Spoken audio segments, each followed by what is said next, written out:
4:40 breaking में आज की पहली ब्रेकिंग न्यूज। यूपी में दूसरे चरण की वोटिंग से पहले सुरक्षा बढ़ा दी गई है। कल यूपी के 9 जिलों की 55 सीटों पर वोट डाले जाएंगे। कल सुबह 7 से लेकर के शाम 6 बजे तक मतदान होगा। पिछले चुनाव में इन 55 सीटों में से बीजेपी को 38, एसपी को 15, कांग्रेस को 2 सीटें मिली थी। इस चुनाव में शाहजहांपुर से मंत्री सुरेश खन्ना, आजम खान, उनके बेटे अब्दुल्ला आजम जैसे दिग्गजों की साख दांव पर लगी है। दूसरी ब्रेकिंग न्यूज अब तीसरे चरण के विधानसभा क्षेत्रों में चुनाव प्रचार करने के लिए मुख्यमंत्री योगी आदित्यनाथ एटा पहुंचे। एटा में सीएम योगी ने विरोधियों पर जमकर वार किया। सीएम योगी ने कहा, एसपी बीएसपी कांग्रेस के मन में गरीबों के लिए संवेदना नहीं है। सीएम योगी बोले, विपक्ष माफियाओं के साथ है। भाजपा सरकार में गुंडे माफियाओं पर बुलडोजर चलता था और चलता रहेगा। अगली ब्रेकिंग न्यूज अब योगी आदित्यनाथ के ट्वीट पर प्रियंका गांधी ने पलटवार किया। कहा, मैं अपने भाई के लिए अपनी जान दे सकती हूं, मेरा भाई भी मेरे लिए अपनी जान दे सकता है, तो विवाद कौन सा? योगी जी के मन में विवाद है। प्रियंका गांधी ने कहा, लगता है कि मोदी जी, अमित शाह जी और योगी जी के बीच में जो विवाद चल रहा है। सीएम योगी ने कहा था कि भाई बहन के आपसी विवाद और वर्चस्व के कारण कांग्रेस डूब जाएगी। इस पर कटाक्ष किया प्रियंका गांधी ने। चौथी ब्रेकिंग न्यूज अब उत्तर प्रदेश के रामनगर में रक्षा मंत्री राजनाथ सिंह ने चुनावी रैली की। राजनाथ सिंह ने कहा, वो नकली समाजवादी हैं। समाजवाद के रास्ते पर चलने वाले तो हम लोग हैं। हम समाजवादी भी हैं और हमारे राष्ट्र के स्वाभिमान पर दुनिया की कोई भी ताकत चोट पहुंचाने की कोशिश करेगी तो उसका मुंह तोड़ जवाब देने वाले हम राष्ट्रवादी भी है। पांचवी ब्रेकिंग न्यूज, दूसरे चरण की वोटिंग से पहले अखिलेश यादव ने पुलिसकर्मियों से वादे किए। अखिलेश यादव ने ट्वीट किया, सपा गठबंधन सरकार में बदलेगी पुलिस कल्याण की सूरत, पुरानी पेंशन बहाल करेंगे, मोटरसाइकिल और मोबाइल रिचार्ज भत्ता भी देंगे, हफ्ते में 1 दिन अवकाश देंगे, वर्दी और पौष्टिक आहार भत्ता बढ़ेगा, मकान किराया भत्ते की समीक्षा करेंगे और खाली पड़े पदों पर प्रमोशन भी करेंगे। छठी ब्रेकिंग न्यूज पर अब नजर डालिए। यूपी विधानसभा चुनाव को लेकर मायावती ने बड़ा ऐलान किया। मायावती ने कहा, हमारी सरकार बनते ही पुरानी पेंशन बहाल कर दी जाएगी। दरअसल चुनाव के मद्देनजर सभी दल लोकलुभावन वायदे कर रहे हैं। मायावती ने भी पुरानी पेंशन स्कीम बहाल करने का ऐलान किया। इसके पहले अखिलेश यादव भी पुरानी पेंशन बहाल करने का ऐलान कर चुके हैं। अगली ब्रेकिंग न्यूज अब देश में नहीं थम रहा हिजाब विवाद। हिजाब को लेकर MIM चीफ असदुद्दीन ओवैसी बोले, एक दिन हिजाबी प्रधानमंत्री बनेगी। ओवैसी ने अपना एक वीडियो भी ट्वीट किया। वीडियो में ओवैसी ने कहा, बच्चियां हिजाब नकाब पहनकर कलेक्टर भी बनेंगी, SDM भी बनेंगी, अधिकारी भी बनेंगी और एक दिन देश की बच्ची हिजाब पहनकर प्रधानमंत्री बनेगी। 8वीं ब्रेकिंग न्यूज अब आपको बताते हैं। इधर अनिल विज ने कर्नाटक में चल रहे इस हिजाब विवाद पर कांग्रेस पर तंज कसा। कहा, कांग्रेस ने करवाया देश का बंटवारा कभी आतंकवादी, कभी हिजाब और कभी किसी शक्ल में सामने आते हैं। विज बोले, कांग्रेस ने हमेशा देश में विभाजनकारी नीतियां चलाई हैं। इस सोच ने हिंदुस्तान का बंटवारा किया। ये बंटवारा आज तक हिंदुस्तान को चैन से नहीं रहने दे रहा। नवी बड़ी खबर अब अमृतसर की सड़कों पर अरविंद केजरीवाल ने शक्ति प्रदर्शन किया। आज केजरीवाल ने आम आदमी पार्टी के सीएम फेस भगवंत मान के साथ रोड शो किया। केजरीवाल के रोड शो में भारी भीड़ नजर आई। केजरीवाल ने लोगों से आम आदमी पार्टी को मौका देने की अपील की। अरविंद केजरीवाल 7 दिनों के दरअसल पंजाब दौरे पर हैं। 18 फरवरी तक पंजाब में चुनाव प्रचार करेंगे। अमृतसर, जालंधर, मोहाली में जनता से घर घर जाकर वोट मांगेंगे खुद केजरीवाल।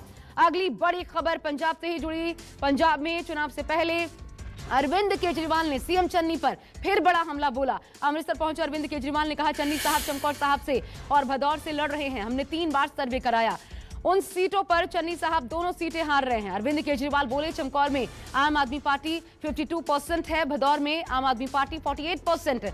जब चन्नी विधायक ही नहीं बनेंगे तो सीएम क्या बनेंगे? अब 11वीं ब्रेकिंग न्यूज आपकी स्क्रीन पर। पंजाब में अरविंद केजरीवाल ने आम आदमी पार्टी की सरकार बनने का दावा किया। कहा, मुझे नहीं लगता बीजेपी की 5 से ज्यादा सीटें आएंगी, वो भी ओवर एस्टिमेट है। पंजाब का भला कोई कर सकता है तो सिर्फ और सिर्फ आम आदमी पार्टी। केजरीवाल बोले, सब पार्टियां आपस में ही लड़ रही हैं, पर आप पंजाब के लोगों के लिए लड़ रही है। हम विकास के मुद्दे पर इस बार चुनाव लड़ रहे हैं। 12वीं ब्रेकिंग न्यूज, लुधियाना में अमित शाह ने केजरीवाल पर जुबानी निशाना साधा। कहा, केजरीवाल साहब जो सिर्फ वोटों की राजनीति करते हैं, उनका सुरक्षा से कोई लेना देना नहीं है। केजरीवाल सिर्फ सत्ता चाहते हैं, पंजाब के लोगों का भला नहीं करेंगे। दिल्ली को नशे में डुबोने की बात कहते हैं, पंजाब को नशा मुक्त बनाएंगे। पंजाब में कांग्रेस और अकाली को मौका दिया गया, पर केजरीवाल मौका देने जैसे ही नहीं है। अब अगली ब्रेकिंग न्यूज 13वीं आपकी स्क्रीन पर। लुधियाना में सीएम चरणजीत सिंह चन्नी पर भड़के अमित शाह। कहा, जो पीएम को सुरक्षा नहीं दे सकता, उसके नेतृत्व में पंजाब सुरक्षित कैसे रहेगा? अमित शाह ने कहा, चन्नी साहब पंजाब में फिर से कांग्रेस की सरकार बनाने का सपना देख रहे हैं। एक मुख्यमंत्री जो भारत के प्रधानमंत्री को सुरक्षित मार्ग नहीं दे सकता, वो पंजाब को क्या सुरक्षा देगा? चन्नी जी को 1 सेकंड भी शासन करने का कोई अधिकार नहीं। 14वीं ब्रेकिंग न्यूज अब पंजाब से ही।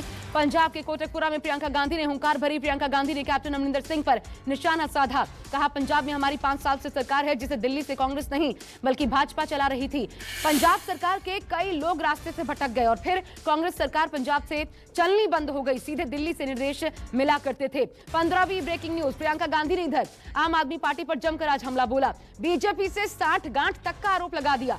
कोटकपुरा में प्रियंका गांधी बोली आम आदमी पार्टी उभरी कहां से है, वो आरएसएस से उभरी है। आम आदमी पार्टी के नेता खुद कहते हैं कि हम भाजपा से भी बड़े भाजपा हैं। दिल्ली में शैक्षणिक और स्वास्थ्य संस्थानों के नाम पर कुछ भी नहीं है। केजरीवाल का काम सिर्फ विज्ञापन में ही रहता है, दिल्ली में कोई काम नहीं किया गया है। 16वीं ब्रेकिंग न्यूज, भगवंत मान ने कांग्रेस पर तंज कसा, कहा पंजाब में चुनाव नजदीक है, सभी पार्टियां प्रचार कर रही हैं लेकिन कांग्रेस सर्कस बनकर रह गई है, आपस में लड़ाइयां हो रही हैं। राजा अमरिंदर ने कहा मनप्रीत सिंह उन्हें हरा रहे हैं, चन्नी का भाई कांग्रेस को हरा रहा है। पटियाला में रानी साहिबा किसी और के लिए प्रचार कर रही हैं, दूसरी तरफ आम आदमी पार्टी है, सब एक है, हम किसी को लेकर नेगेटिव नहीं बोलते। 17वीं ब्रेकिंग न्यूज, पंजाब कांग्रेस के अध्यक्ष और अमृतसर पूर्व से उम्मीदवार नवजोत सिद्धू ने आज एनआरआई समुदाय के लोगों से बातचीत की। नवजोत सिंह सिद्धू ने एनआरआई लोगों से कहा हम ये चुनाव अगले चुनाव के लिए नहीं बल्कि अगली पीढ़ी के लिए लड़ रहे हैं। 18वीं ब्रेकिंग न्यूज, अब उत्तराखंड से। उत्तराखंड में वोटिंग से पहले मुख्यमंत्री पुष्कर सिंह धामी ने कांग्रेस पर कटाक्ष किया। धामी बोले विपक्ष की हमसे कोई टक्कर नहीं, कहा विपक्षी लोग अपने अंतर कलह में आपस में ही टकरा रहे हैं, अपनी पार्टी के अंदर ही उनकी टक्कर चल रही है, कांग्रेस की हालत हर कोई जानता है। 19वीं ब्रेकिंग न्यूज, बीजेपी नेताओं की उत्तराखंडी टोपी पर हरीश रावत ने वार किया, कहा बीजेपी के सारे वादों के ऊपर उत्तराखंडीयत हावी है और इसलिए मोदी जी को जिस टोपी के इतने वर्षों तक याद नहीं आई उन्हें उत्तराखंड में आकर वो टोपी पहननी पड़ी। हरीश रावत बोले उत्तराखंड में जनता बनाम भाजपा के लिए वोट इस बार पड़ रहा है। अगली ब्रेकिंग न्यूज पर नजर, अब सीएम पुष्कर सिंह धामी के यूनिफॉर्म सिविल कोड वाले बयान पर हरीश रावत ने पलटवार किया, कहा पीएम मोदी की जगह लेने वाले धामी हैं क्योंकि जिस विषय पर केंद्र को कानून बनाने का हक उसका वादा पुष्कर सिंह धामी कर रहे हैं। हरीश रावत बोले कांग्रेस से हिंदू मुस्लिम कार्ड नहीं रोजगार कार्ड और महंगाई हटाओ कार्ड खेल रही है। 21वीं बड़ी खबर पर अब नजर, सीएम हेमंता बिस्वा शर्मा के राहुल गांधी पर की गई अभद्र टिप्पणी ने तूल पकड़ लिया है। आज एनएसयूआई ने प्रदर्शन किया, दिल्ली से लेकर पटना तक कांग्रेसी कार्यकर्ताओं ने प्रदर्शन किया।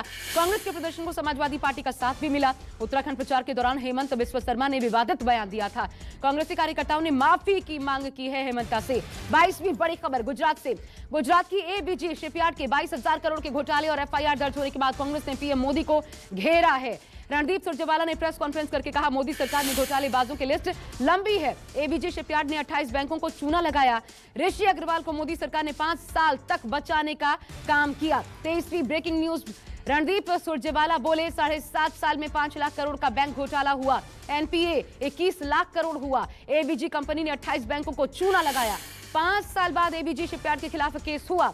लूटो भागो मोदी सरकार की स्कीम है, पीएम मोदी अपने घोटालेबाज मित्रों को बचाते रहे हैं। 24वीं बड़ी खबर, अब आपको कर्नाटक लिए चलते हैं जहां से हिजाब विवाद का मामला थमने का नाम नहीं ले रहा। लगातार चल रहे प्रदर्शन को देखते हुए उडुपी जिले में 14 से 19 फरवरी तक सुबह 6 बजे से लेकर के शाम 6 बजे तक धारा 144 लागू रहेगी। राज्य सरकार ने हिजाब भगवा विवाद के मद्देनजर स्कूलों में अवकाश घोषित किया था, लेकिन अब जब स्कूल एक बार फिर खोले जा रहे हैं तो बढ़ती जा रही हैं सावधानियां। 25वीं ब्रेकिंग न्यूज अब आपको बताते हैं छत्तीसगढ़ से। छत्तीसगढ़ के बीजापुर में हुए नक्सली हमले में शहीद हुए सीआरपीएफ के असिस्टेंट कमांडेंट को सीएम ने श्रद्धांजलि अर्पित की। इस दौरान सीएम सोरेन ने कहा हमने आज झारखंड के एक वीर सपूत को खो दिया, उन्हें छत्तीसगढ़ और आंध्र प्रदेश में तैनात किया गया था। हालांकि हमारे जवान नक्सली संगठनों को मुंहतोड़ जवाब जरूर देंगे। 26वीं बड़ी खबर, अब मेरठ पुलिस ने स्क्रैप माफिया हाजी इकबाल पर कार्रवाई की। इकबाल के गोदाम और दुकान पर पुलिस ने जब्तीकरण की कार्रवाई करते हुए उसे सील कर दिया। गोदाम से पुलिस को 50 गाड़ियों का इंजन भी बरामद हुआ। सील की गई संपत्ति की कीमत 8 करोड़ बताई जा रही है। पुलिस इकबाल और उसके बेटों की संपत्ति की पड़ताल में जुटी है। 27वीं ब्रेकिंग न्यूज पर अब नजर, देश में कोरोना के नए मामलों में गिरावट देखने को मिल रही है। 24 घंटे में कोरोना के 44,877 नए मरीज सामने आए। आंकड़ों के मुताबिक एक दिन में 684 संक्रमितों की मौत हुई। देश में पॉजिटिविटी दर 3.17% हुआ। एक्टिव केस घटकर 5,37,000। पिछले 1.5 महीने बाद दिल्ली में 1,000 से कम नए मरीज सामने आए। आंकड़ों के मुताबिक पिछले 24 घंटे में 920 नए मरीज आए। दिल्ली, महाराष्ट्र, यूपी, एमपी में संक्रमण कम होने के बाद पाबंदियां हटी हैं। सिनेमा हॉल, रेस्टोरेंट्स, अब स्विमिंग पूल भी पूरी क्षमता के साथ खोले जा सकेंगे। 28वीं ब्रेकिंग न्यूज अब देखिए, यूपी में कोरोना के मामले कम होने के बाद स्कूलों को खोला जा रहा है। प्रदेश के सभी स्कूल कल से खोल दिए जाएंगे। यूपी में कल से नर्सरी क्लास से लेकर के सभी कक्षाएं खुल जाएंगी। इससे पहले 7 फरवरी से प्रदेश के 9वीं से 12वीं तक के स्कूलों को खोला गया था। साथ ही प्रदेश भर के कॉलेजों में भी ऑफलाइन कक्षाओं की शुरुआत की गई थी। अब प्रदेश के सभी स्कूलों में ऑफलाइन मोड से कक्षाएं शुरू हो पाएंगी। 29वीं बड़ी खबर अब इसरो के साल 2022 के पहले मिशन की उल्टी गिनती शुरू। 14 फरवरी यानी कि कल सुबह 5:59 पर mission polar satellite launch vehicle प्रक्षेपण होगा। PSLV-C-52 के जरिए EOS-4 को ऑर्बिट में स्थापित किया जाएगा। EOS-004 एक रडार इमेजिंग सैटेलाइट है। इसका उपयोग पृथ्वी की उच्च गुणवत्ता वाली तस्वीरें लेने के लिए होगा। 30वीं ब्रेकिंग न्यूज अब IPL से जुड़ी। IPL 2022 मेगा ऑक्शन का आज दूसरा दिन है। दोपहर 12 बजे से एक बार फिर खिलाड़ियों की नीलामी शुरू हो चुकी है। कई कैप्ड और अनकैप्ड खिलाड़ियों पर बोली लगाई जा रही है। तेजी से सभी खिलाड़ियों की नीलामी हो रही है। इंग्लैंड के लियाम दूसरे दिन अभी तक के सबसे महंगे खिलाड़ी हैं। उन्हें पंजाब ने 11.50 करोड़ में खरीदा है। अगली ब्रेकिंग न्यूज पर अब नजर। 31वीं बड़ी खबर आपको बताते हैं। छत्तीसगढ़ के राजनांदगांव में ड्यूटी पर तैनात ट्रैफिक पुलिस को बदमाशों ने पीटा। पिटाई का वीडियो सोशल मीडिया पर तेजी से वायरल हो रहा है। इस वीडियो में दिख रहे 3 बदमाश मोटरसाइकिल पर आते हैं। इनमें से एक बदमाश बाइक से उतरकर ड्यूटी पर तैनात ट्रैफिक जवान को ताबड़तोड़ थप्पड़ मारता है। दूसरा बदमाश भी आकर ट्रैफिक जवान पर हमला करता है। पुलिस ने वीडियो फुटेज के आधार पर कार्रवाई की। 3 बदमाशों को पुलिस गिरफ्तार कर चुकी है। 32वीं ब्रेकिंग न्यूज अब मध्य प्रदेश के कटनी में टनल में फंसे मजदूरों को बाहर निकालने के लिए बचाव कार्य जारी है। नर्मदा घाटी परियोजना की टनल से 7 मजदूरों को बाहर निकाला गया। बाकी 2 मजदूरों को निकालने के लिए रेस्क्यू ऑपरेशन जारी है। सीएम शिवराज सिंह चौहान ने घटना पर दुख व्यक्त किया।